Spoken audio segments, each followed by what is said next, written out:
For the purposes of what we're doing here, though, we've made a cook, a surgeon, the quartermaster. Now let's make the bosun. Provides technical advice to captain and crew and leads repair and maintenance efforts. You know, you know, could be sort of an enforcer, like a heavy, that kind of a thing. You know, the jailer, someone acts up, that kind of a thing.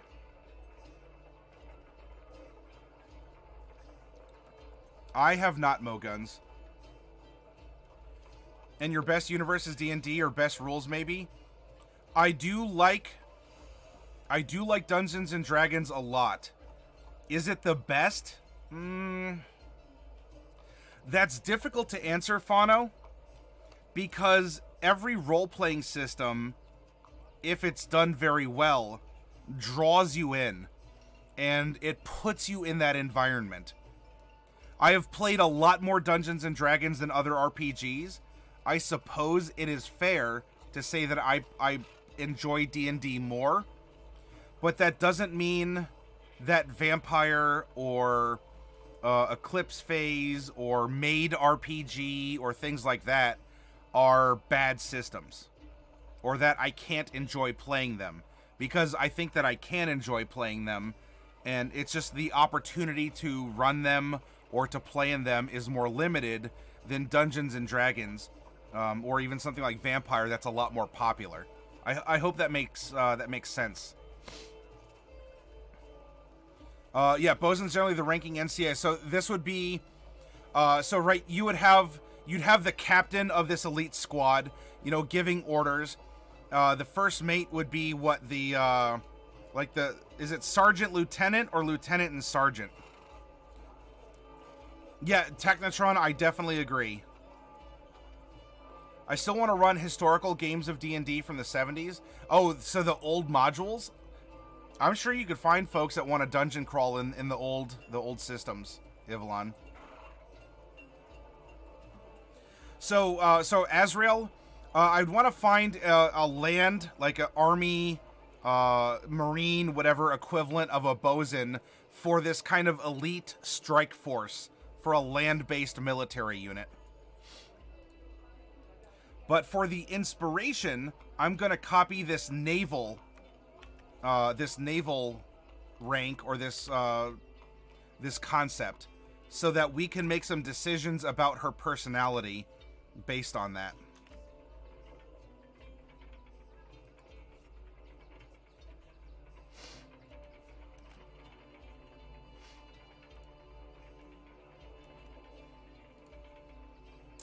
Let's see. Repair maintenance. A good bosun has a high strength as well as proficiency with carpenter's tools and the athletics skill.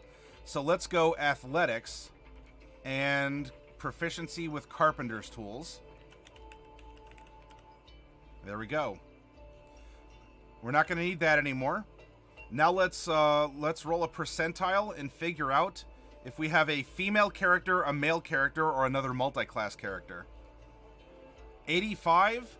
That is a male character. And now I will roll a d20. 1 through 10, it is a player's handbook race. 11 through 20, it will be a Volo's Guide to Monsters race. 10, this is a player's handbook race. So now with our character generator, let's roll a d10 and find out which race our character is. Rolled a 10. Okay, that'll be a reroll. There's only 9 races. 9. A tiefling. Alright, so we have a male tiefling. And something optional, it's not in the player's handbook, but I roll again for odds or evens to determine, does this character favor his human side or his fiendish side more? That could be in his genetics and his appearance, maybe the way he talks, or the culture in which he feels more comfortable interacting. We rolled evens, so he favors his fiendish side.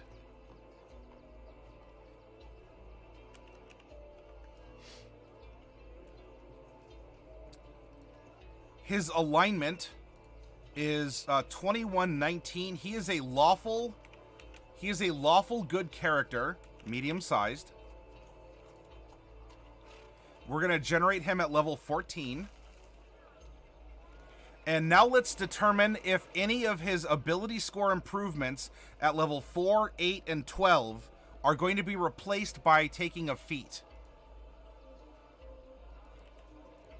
We rolled a 14. It's all him. All him. Fano, okay, you're going to train your juggling technique. Good night, I'll see you later. Have an awesome day, Fano. Thank you for your videos, and thank you for coming by and saying hi. That's very nice of you. Be well, my friend. Bosun would be equivalent to a first sergeant or a sergeant major. And so what would the role of a sergeant major be? Because there's not really a ship that you have to lead the repairs for, or an engineer kind of a thing. Howdy, Cake Boss. So what would some of the duties of an equivalent rank in a land unit be? Or especially if we're talking about a 5-person strike force, what would be the specialty?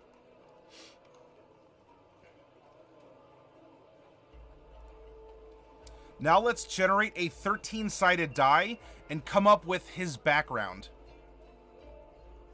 Fano, you're fine. Look, I took 4 years of French in high school, and j'ai compris un peu de français.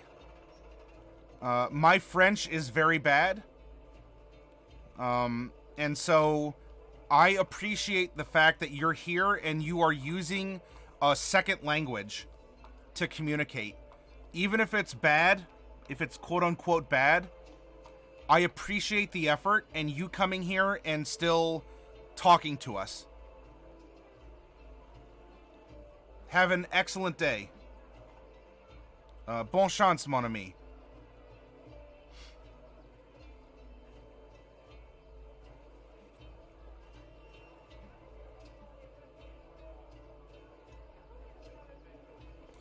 All right, 13-sided die. Let's roll it.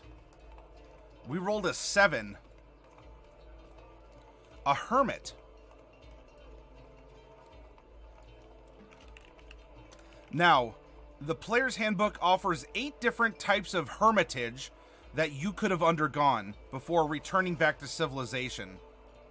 We rolled a number 8. I don't know what that means, but that's fine. It's just a placeholder. We'll come back to it. While we're here, let's roll a 2d8 for a 3 and a 6, and 3d6, 3, 2, and 2, for more placeholders. I'm not worried about what they mean just yet. I want to get these other numbers in play first. Azrael, Company First Sergeant is the lifeblood of the company. The primary duty of the First Sergeant is to receive orders from the company commander and issue out those orders to the platoon sergeants and assist in all training of enlisted personnel. Additional duties are principal advisor to the company commander, accounts for personnel during the company level activities, and conducts company formations. Would that be repetitive though with the first mate of a ship? The captain we're going to have be an NPC. So that means we're going to have 5 players, I mean, kind of quote-unquote 5 players in a party. And so what would differentiate the first mate kind of player character and the bosun in that regard? And Cyart says, welcome to the club. Are you talking about Fano?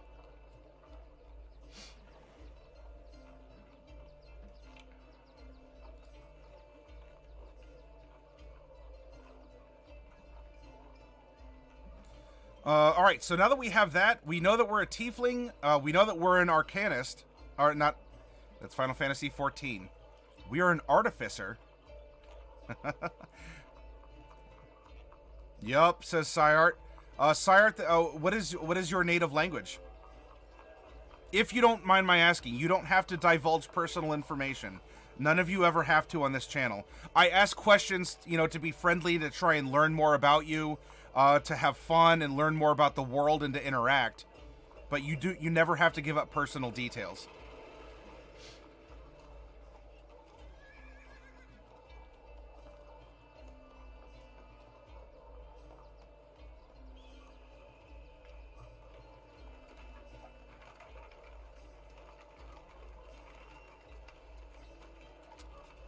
Let's go back to the player's handbook, and now let's discover our personality as a hermit. This was something formative for our character. Something drove him from being a hermit to go out into the world and to join this squad as an adventurer. What is that?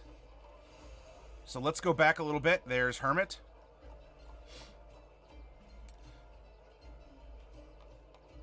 Oh, we forgot a couple more details. Sorry. Real quick.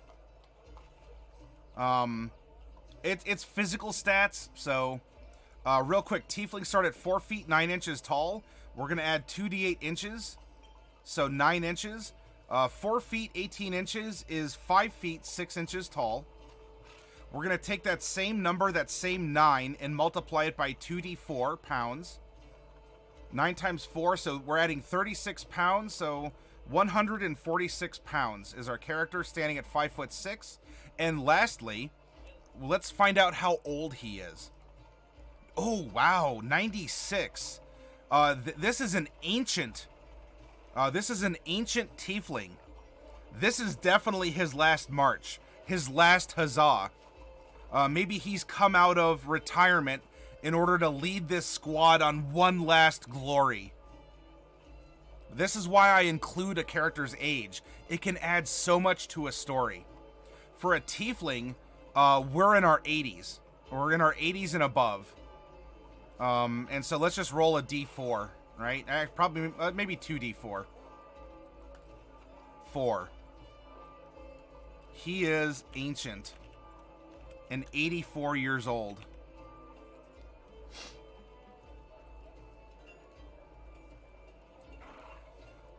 I'm of Romanian origin, but you live in Italy. Oh, you're in Italy, Syart. I thought you were in New Zealand.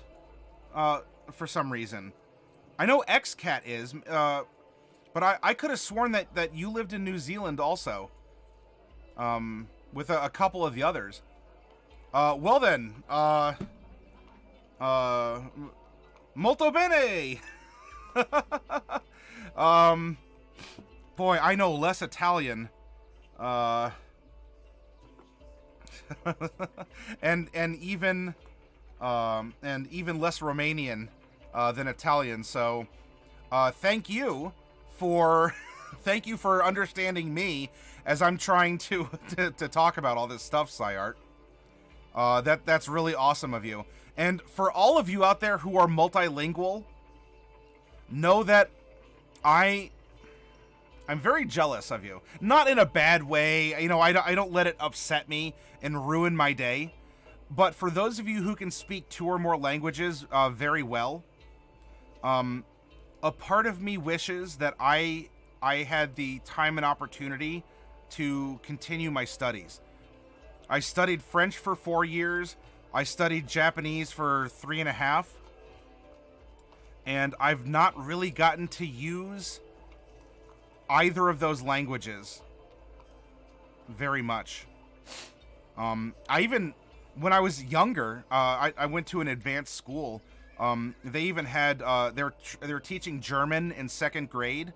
And later on, towards middle school, I took a year of Russian or so. But I remember, aside from maybe counting, you know, 1, 2, 3, 4, 5, 6, 7, 8, 9, 10, 11, 12, 13, 14, etc. I can count a little bit. And maybe I know a couple terms. But, yeah, Syart, man, my heart goes out to you, brother. That is really cool. And, especially if you live in an area where other people of foreign languages are speaking, it's much more of an opportunity to be able to practice it and learn it. And it gives you so many great ideas, as one language and culture may have a different view about something, but because you can approach it from this language and culture and this language and culture, you get a complete image, right? I use Romanian in the house, Italian in town, and English on the net. You are set, man. That is awesome. And thank you for sharing that. That's very inspirational, Syart. Grazie.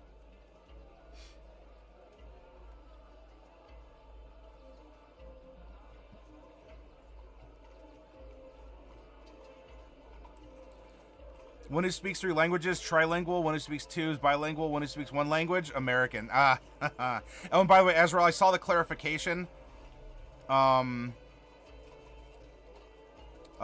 First mate or executive officers, often referred to as XO. The executive officer takes the second in command position in an army unit. XO handles the administrative aspects of the unit with a focus on the day-to-day operations. Think of this role as the assistant to the unit commander, so the commander can focus on leading. Okay, so the commander is doing like the desk work.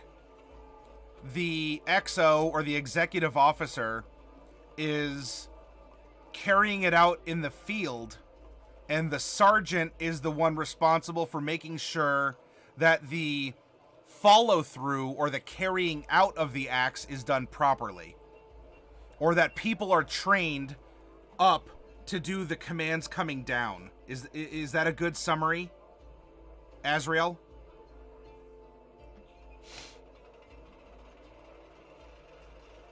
Okay, wow, so this Tiefling is on his last mission. More or less, got it. So we'll remember that for the personalities. Thank you. Thank you very much for clarifying that. Alright, we don't need this anymore.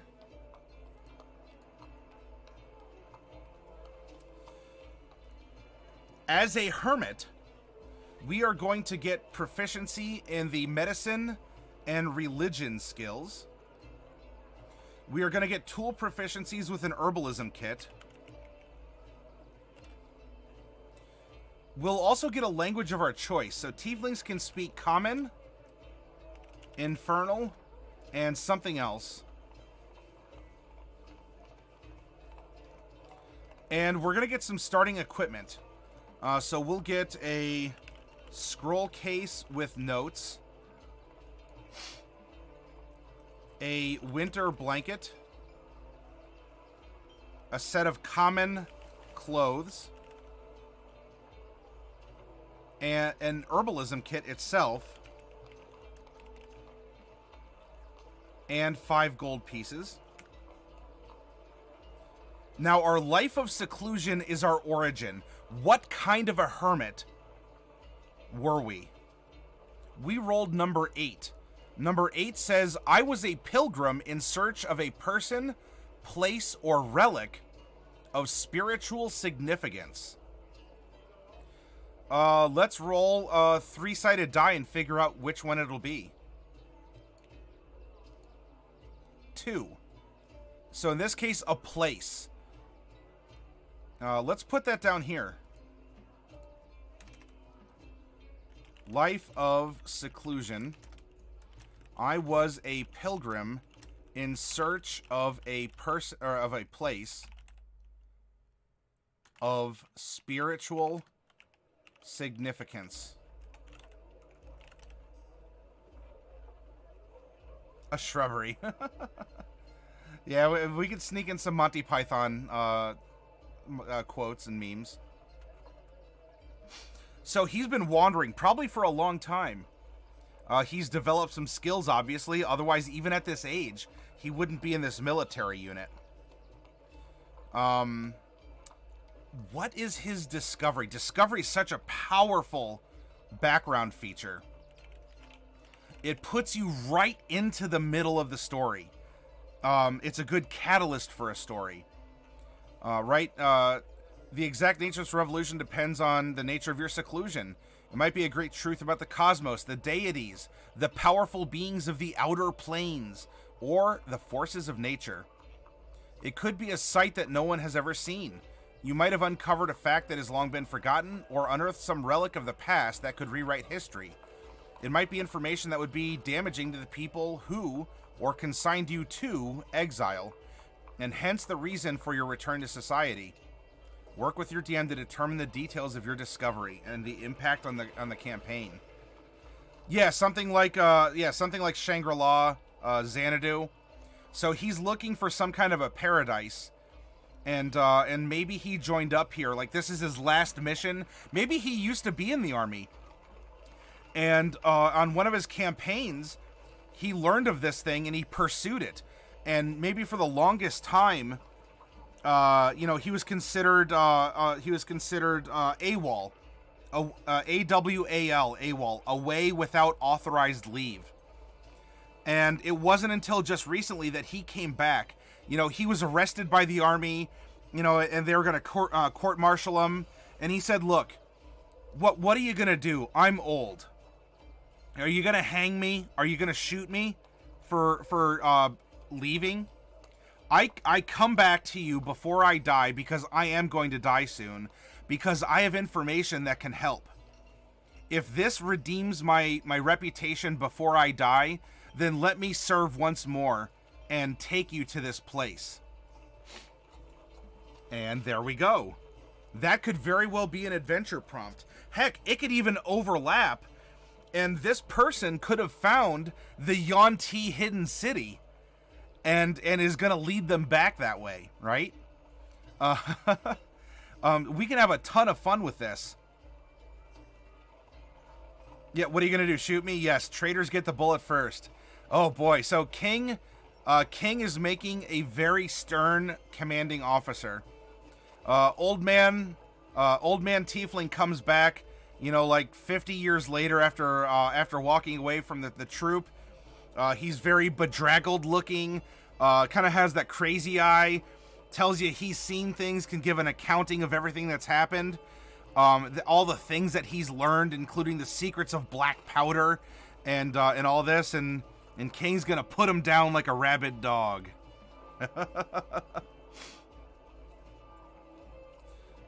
Alright, let's take a look at his suggested characteristics. His personality trait, 3 and 6. The leader of my community had something wise to say on every topic, and I am eager to share that wisdom. Heck, maybe he found the Yuan-Ti, and they took him in and got information, and maybe they even, like, mind-blanked him or something. And he's lived this whole time, and they finally sent him back out to go get help. Because as we're developing this story from the characters we've made so far, we made a Yuan-Ti pureblood who's a part of this, special forces, who left to go find help because an evil entity awakened and is corrupting his society.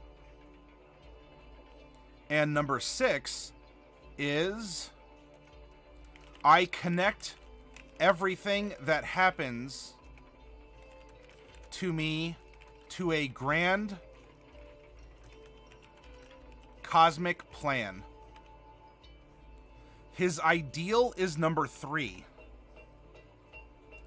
Free thinking. Inquiry and curiosity are the pillars of progress. And you might say, come on, he's a lawful good character. How are you going to have a chaotic free thinker? It's fine, it works. In the structure of decision making, he doesn't just follow a lead, he still goes through a process. You can be curious, but be methodical about it. You can have a lot of random ideas, but have the self-discipline to have them funneled one at a time to explore in a method or some sort of an order. Technotron, would you like to see the start of a one-shot I'm doing? Yeah, Technotron. I'd love to explore that. King says, I wouldn't let anyone into a city without proper quarantine, if we've got crazy insectoid enemies. Ezreal says, question everything. Dude's probably full of wasp eggs, says King. Technotron is coming up with a one-shot. News of a new gang of goblins has been found flipping flumps for fun in their downtime activities. And we need to put a stop to... this... adventures?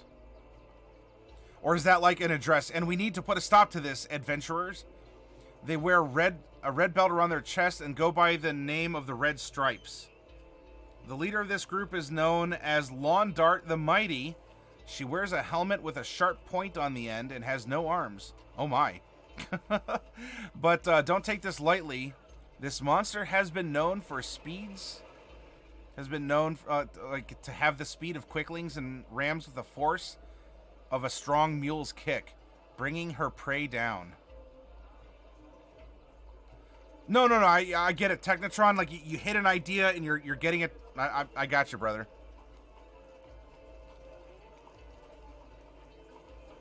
Vengeance is yours. All right, so you get 250.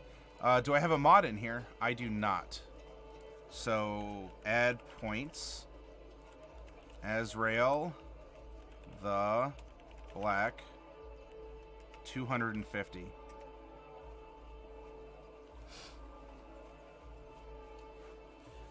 All right, the character's bond. Number 2. I entered seclusion to hide from the ones who might still be hunting me. Oh, that could be the military unit he abandoned. I must someday confront them. Hey, we're resolving that right now, aren't we? Or maybe this unit picks him up, and he actually ran away from another unit, but on their way out, they don't have time to take him back because they're on a mission, but he has this information, and so he still needs to get back to this original, commander or someone along those lines to apologize or to try and redeem himself, if he doesn't die first. And his flaw is number 2. I harbor dark, bloodthirsty thoughts that my isolation and meditation failed to quell. Ooh. Maybe he has some sort of post-traumatic stress disorder, PTSD. Maybe he's seen some things, while he was out wandering. As a hermit, you study philosophy and religion, and maybe he says, look at all the war and strife. I used to be a soldier. I caused this. I can't handle that. Or even if it was, we keep fighting. I'm loyal. I want to fight, and I just want the world to be better. But the enemy doesn't stop coming. It's just kill and kill. It's a meat grinder out there. I'm patriotic, but I only have so much strength before I die. I only have so many bullets. I only have so much I can do, and I feel lost.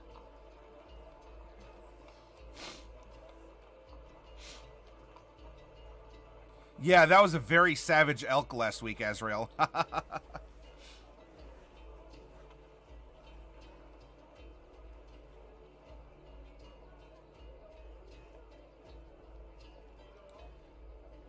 All right, so we have the premise for this character.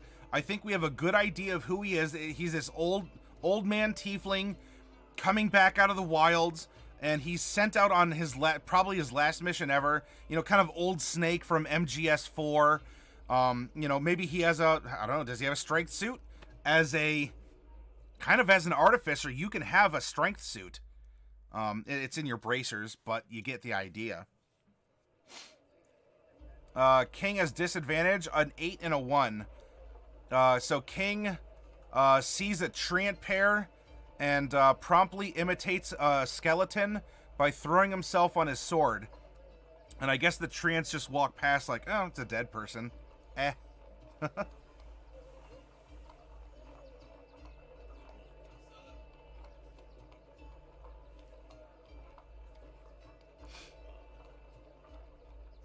Yes, King, the Lich of several centuries. This maximum IQ, outwitted trees. Because if he killed himself first, he's denying them the pleasure of doing so. Or you just outwitted trees, and you can brag about that to all your undead minions that you created, and are gonna have to nod their heads anyway. Alright, now let's take a look at Tieflings in the player's handbook. Races, Tiefling. We come back here and we get Intelligence 1, Charisma 2. Intelligence 1, Charisma 2 as placeholders. We get 30 feet of walking speed, 15 climb, swim, and 0 fly. We do get 60 feet of dark vision. We are resistant to fire damage. Whoop, not vulnerable. Oh my. We're resistant. I'm clicking in the IRV, immunities, resistances, and vulnerabilities up here. Whoa, Facty Rio, welcome. Yeah, welcome, welcome, welcome. Thank you for joining us. And Infernal Legacy. For Infernal Legacy, we get the Thaumaturgy cantrip, which we can translate down here.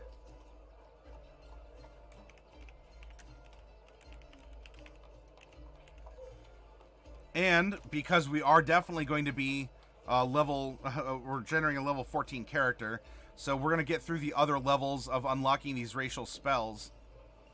Infernal Legacy is going to give us 2 other things that we can do. And one of that is Hellish Rebuke. Now, I place it here because you're casting it as a 2nd level caster. 1 time a day. Off of Charisma and Darkness.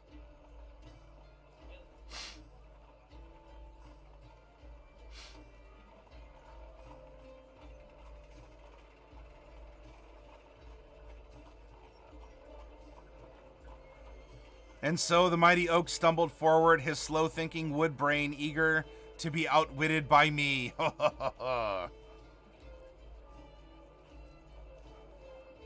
Oh, the cheer, the cheer is being a little buggy, isn't it?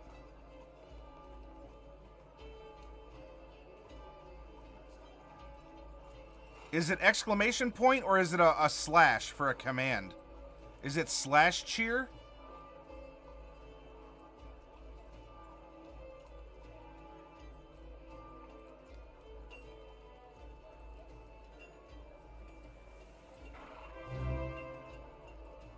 Aha.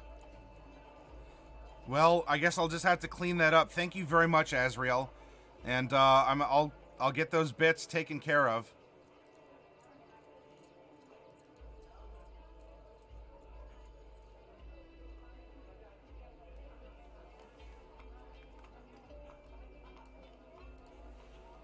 Thank you very much for that. No punctuation. Okay. 0 punctuation, even. I don't have a good enough Australian accent to be able to speak that quickly. and that snarkily.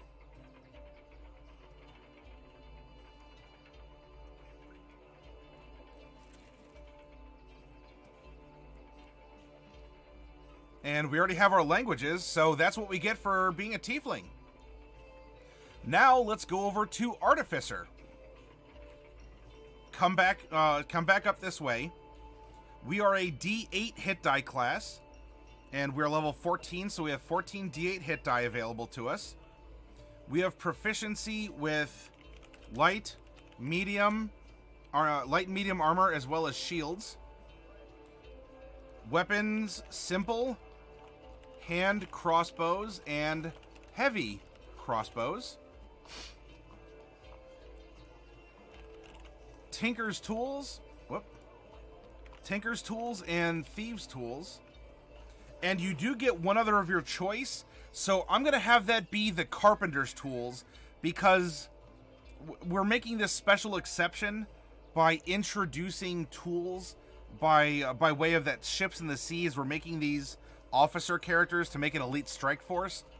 So that's a way, without rolling a random die, about how we can fill in that extra tool use that a character can have.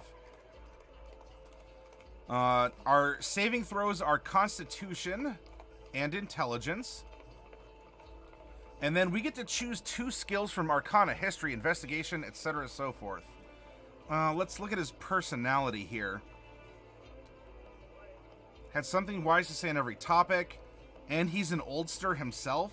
History could come into play. I connect everything that happens in a grand cosmic plan. That could be investigation, right? You're putting leads together, and maybe Arcana. Harbor dark bloodthirsty thoughts. Now this person can give commands as well. If you're doing that in a way that everyone is meeting the expectations that are coming down to them. I mean, intimidation, but if they're already loyal, I think that could still come down to investigation by putting things in a proper order, by giving orders, and by ordering the way in which things are done. So I think Arcana and Investigation seem to be pretty good, in my opinion. And if you have a different one, let me know. Yes, Navigator tools are something that there's a proficiency. And by that level, you're probably going to have them anyway. So I don't know if we wrote it down in the physical inventory, but I don't see why at level 14 you couldn't consider yourself to be carrying them around.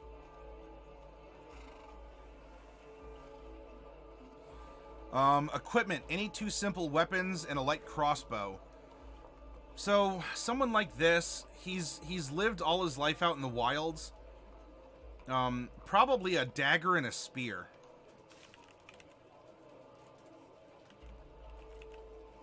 Or maybe, and then a light crossbow. Yeah, right. Once you're taught that, you never stop learning.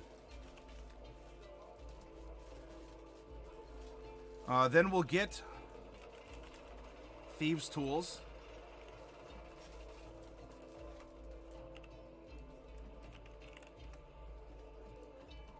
Tinker's Tools. And a type of artisan tool of our choice. So probably the Carpenter's Tools.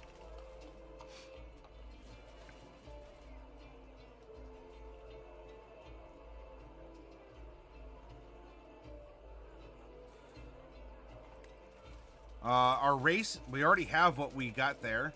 So for our class, we get magical tinkering, and that lets us create a number of magical items with permanent or semi-permanent effects on them that we can kind of instill a portion of prestidigitation or thaumaturgy onto them, or even a partial light spell. And we can do that to a number of items equal to our intelligence modifier. By level 14, we have a +5 proficiency. We are going to know 4 cantrips. So on top of thaumaturgy, 1, 2, 3, and 4. We'll have spell slots out to 4, 3, 3, 1.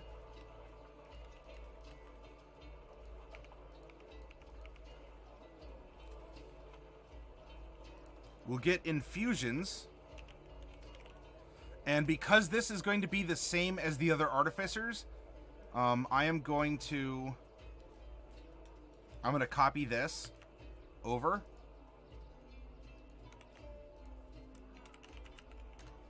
Now, I don't want to go through and pick the infusions just yet. I think we're going to do that tomorrow as a way to focus on how would this squad sync up their specialties. You know, that they make these certain magical items and they're really good at it. A shillelagh and a sling, says Azrael. I thought I'd return and you'd be done for the night. Not just yet, Emmy. We're finishing up our second character. We're standing over him with a whip until he finishes. Arcane Armament is an extra attack, but it must be made with a magical weapon. And the right cantrip for the job allows you to swap out one of your Artificer cantrips after a long rest with something else.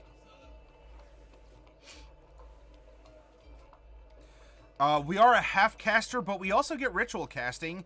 And remember, we prepare our spells of a number of spells after our sort of domain equivalent, equal to intelligence modifier plus half our Arcanist, not our Arcanist, that is Final Fantasy XIV. Our Artificer, half our Artificer level. So we can swap those out, and even to a degree we can swap out our cantrips, and especially more with the Artillerist. We just make wands with cantrips on them, and we just give them out. There's trees, there's squoils, we'll bless them all!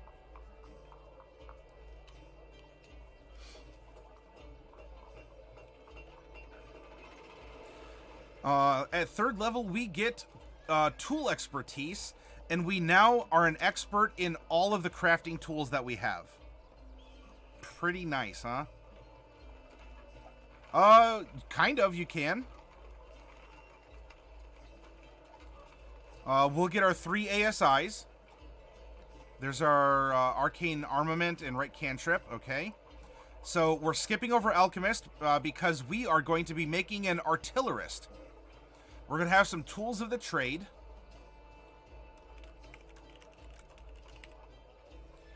We gain proficiency with Smith's tools and Woodcarver's tools, which we will have expertise in. Smiths and Woodcarvers. And we'll also gain those tools down in our inventory. In addition, you gain the ability to use rods, staffs, and wands as spellcasting focuses, or staves for foci, depending if you want the alternate plurality. For your Artificer spells. You also gain a non-magical wooden wand for free, which you've carved in your spare time. And crafting, you craft a magic item in the wand category. It takes you a quarter of the normal time and costs half as much as the usual gold. The usual gold being half the price of the half the cost of the market price.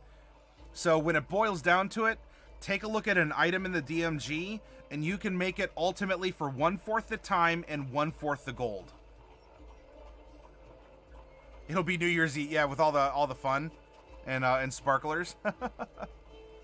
As an Artillerist, we are going to get an equivalent to Domain, Oath, or Circle of the Land spells. So I'm going to put Art here, here, here, and here, as we have 4, 3, 3, and 1. This is going to be Shield, Thunder Wave, Scorching Ray, Shatter, Fireball, and not Wonderwall, maybe he can sing it, but Windwall. Ice Storm, and Wall of Fire. At 3rd level, we can also summon an Arcane Turret, which, by the way, we can actually do 2. You get your second one after level 12?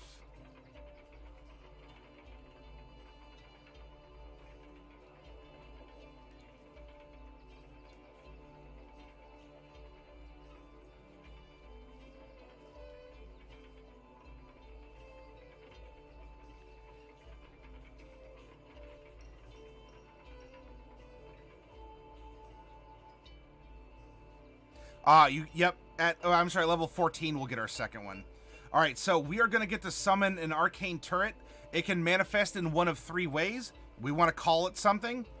Maybe he lost a friend and he named his turret after it. Who knows? But we do get Arcane Turret that each have different abilities depending on the circumstance in which M.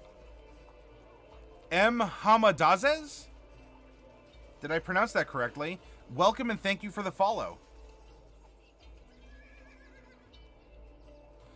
So yeah, we can have these magical things appear. They occupy a space as a medium creature, and they can fire off a flamethrower cone, shoot force ballista that deal damage and push, or we can grant temporary hit points off of them. We will also get Wand Prototype. This allows us to make more magical wands and infuse them with cantrips. Whenever you finish a long rest, your Woodcarver's tools are with you. You can touch a non-magical wooden wand and turn it into a magic item. When you do so, you invest it with one Artificer cantrip of your choice.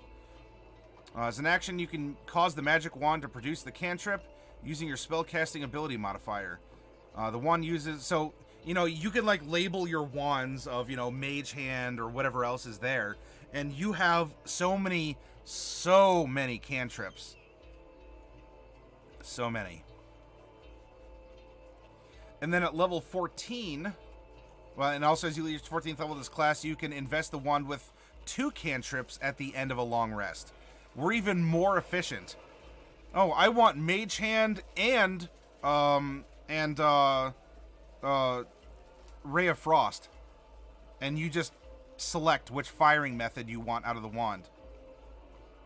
Between this guy and the Quartermaster, it's going to be like the 1812 Overture around here. I agree, because I want to give this guy... I don't know, maybe this one, do we give him... Maybe we have Lierza, the female rock gnome, and the next one we make tomorrow, maybe they're the gunners. But he can summon these things for some old school strategy. Old school chess playing. Summon 2 turrets, he can dart around, cast spells, do all that. And then lastly is Fortified Position. You and your allies have half cover while within 10 feet of a turret you create with an Arcane Turret as a result of a shimmering field of magical protection that the turret emits. You could also summon a second turret, and they could be different. And so we're playing chess, maybe even 3D chess, maybe even 4D chess. I don't know, we're getting this, maybe some Eldritch Abomination stuff. Who knows what the adventure will lead us to. But you are very good at trying to maneuver around the battlefield. And I'll tell you what, Fortified Position, if you have a friend that's a paladin, ooh, giving you those bonuses to saves. Oh, goodness. And especially if it's the Green Knight, the Oath of the Ancients, that has an aura of resistance to magic. You're getting temps, you're getting cover, you're getting bonuses to saves, and if you still fail, and you still lose hit points from the temporary hit points, you're resistant. Actually, the resistance would come off before even the temp HP. Ooh, that's something. I'm not going to worry about the infusions that he has right now, because I want to do that all at once when we get our team together. And then we can say, all right, you got this and I got this. Technically, they can be traded out when you level up, similar to how sorcerers can swap spells or warlocks can swap invocations, because that's kind of what this is mimicking. Yes, this is character number 4, Emmy. Summon Snowfort. Yeah, we'd have a snowball fight. All right, now let's drop in. We have our chassis. It's an old-timer one, but we have our chassis. Let's drop the engine in. Intelligence, I think, is going to be a biggin. After that, I don't know if he has a lot of strength left. He has old man strength with athletics, but I think he's going to be way more dexterous. He's still lithe, right? He's been out in the jungles and such. 15, 14...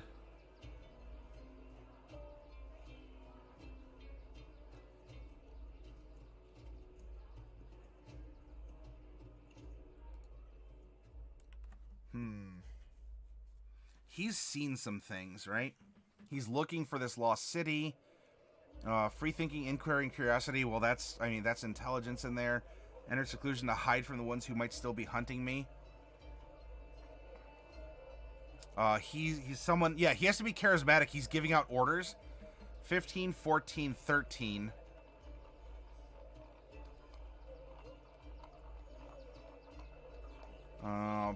12. He's an old man. 10 and 8. If you have a different idea for this stat spread, let me know. That's going to bring intelligence to 16. And that's going to bring charisma to 15. Now we can drop 6 points in. He's level 14, so 4, 8, and 12.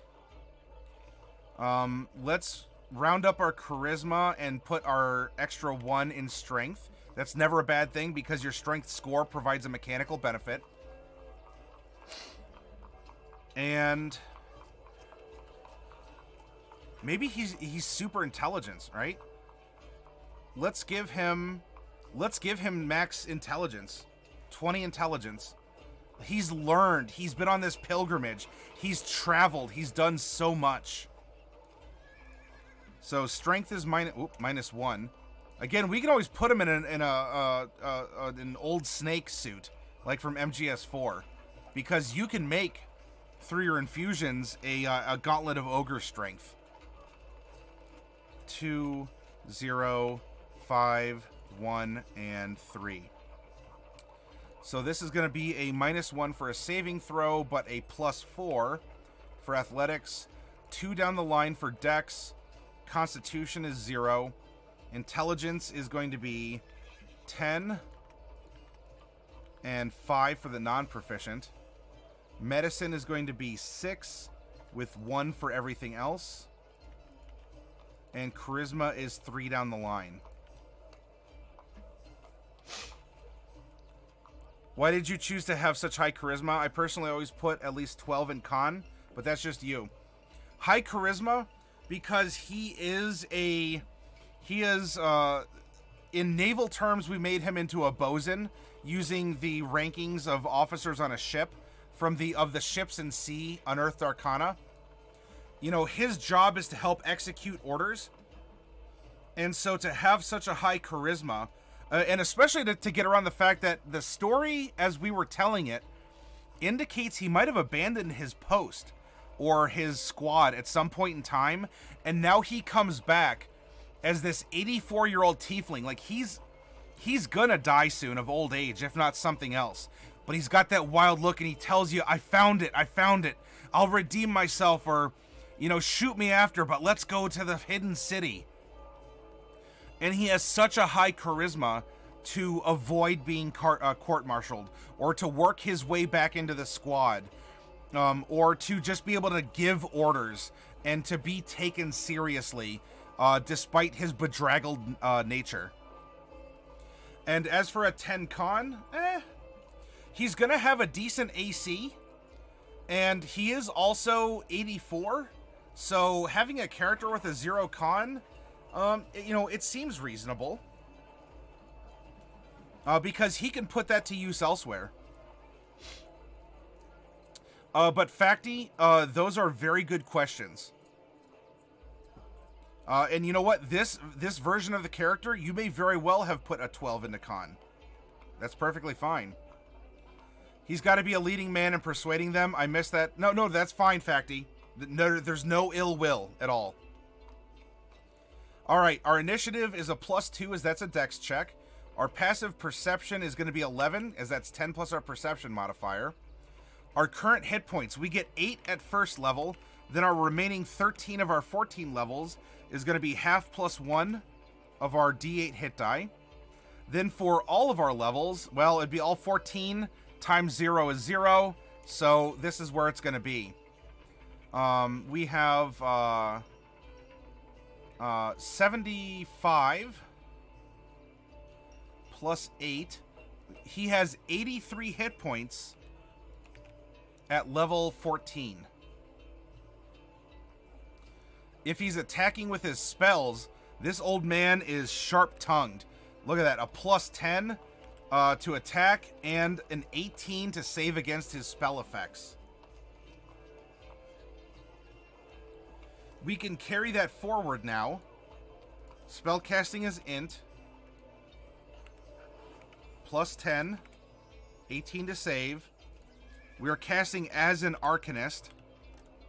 Spells prepared equal int modifier plus half of your Arcanist levels, because we are a half caster. So in that case, that's going to be 7. So we can prepare 12 spells from the Arcanist spell list, aside from those we get always from being an Artificer. And of course, we have some racial spells here too.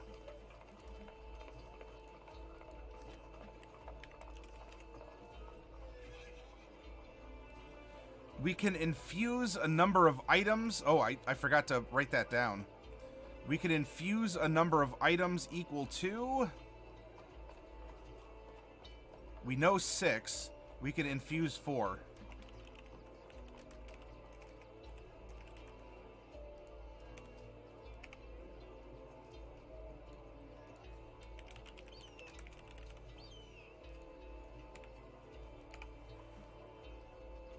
And every day we can swap out our spells, like a cleric, druid, or paladin.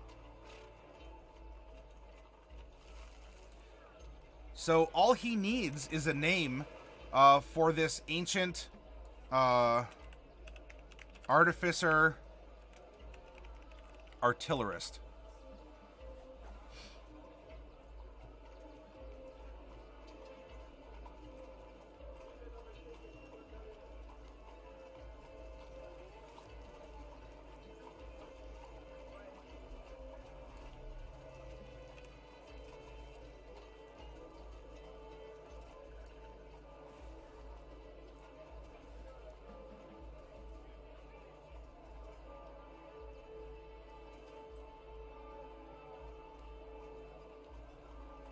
Azrael, you want to call him Gaffer Ropehand? Where did he, where did he earn that? I mean, I'm presuming that's like a nickname in the squad or something, right? Like, everyone just knows him as Gaffer Ropehand? Like, only the commanding officers know his true name? Maybe that even helps hide his identity, right? Because Gaffer is grandfather. Right, you have Gaffer and Gammer, grandfather, grandmother. Yeah.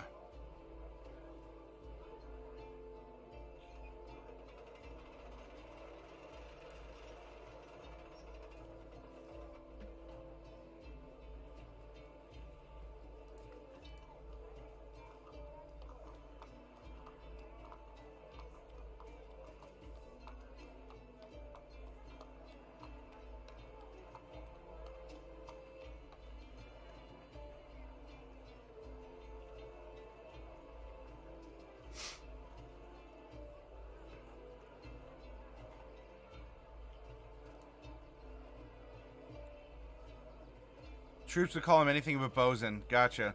How old was he when he left? He's probably a younger guy. His hermitage is he went to go look for a place of spiritual enlightenment. So on some sort of tour of duty, we're presuming he went AWAL in search for Shangri-La or some equivalent.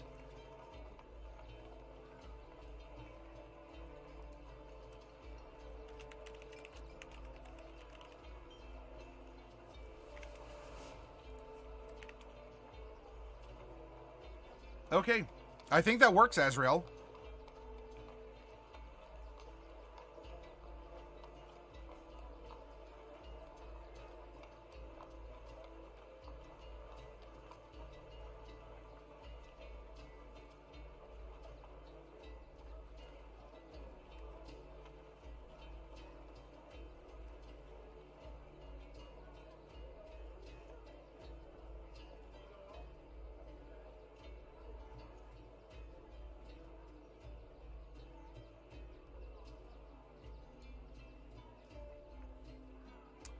And there we go, ladies and gentlemen.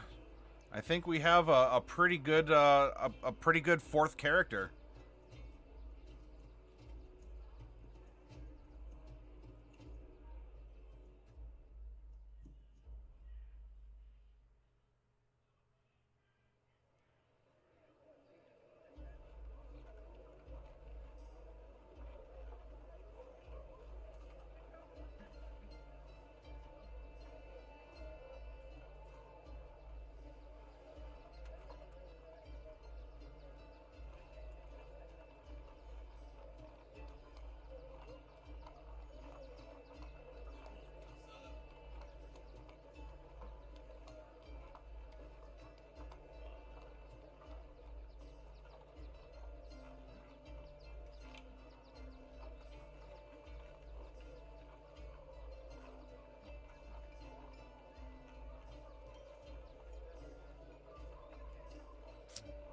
All right, well, I'm happy with this. Let's go raid. In fact, there's someone who is, I guess he's starting to stream more regularly. He played Raphael the Paladin when we first started our Tuesday game. It looks like Rogue Infinity is playing Devil May Cry 3, and he has some experience with it. He used to hold a world record of some kind. I was talking to him a little bit about that the other day when I was able to peek my head in. Let's go give him a raid and maybe give him a morale boost as he's getting back on and he's polishing his game and having some fun there. So let's pop over. Let's bring his channel up first so I can get through any sort of ad purgatory, right? It's been another amazing time. Oh, you have to make a drawing that has to do with magic powers. What do you mean, King? Oh, wait. Oh, that's for Psyart? Sorry, my microphone is in the way. I'm sorry to interrupt. Next week starts a competition that I attend, and I have to make a drawing with the theme Magic Powers. Does anyone have any ideas? Well, people in chat here might be able to give some to you. You can, we're going to go visit a Devil May Cry streamer, and so you might see some magic powers there. And don't be afraid to ask in our Discord either, Psyart. Let's raid. Azrael, thank you very much for the bits and for the support of the minis. It was a lot of fun. We busted open some really good stuff. And, I'll see you all tomorrow. I'll probably have at least a little bit more Dungeon of the Mad Mage, and we'll see what else happens. It'll be Friday night. Amazing stuff, everyone. Thank you.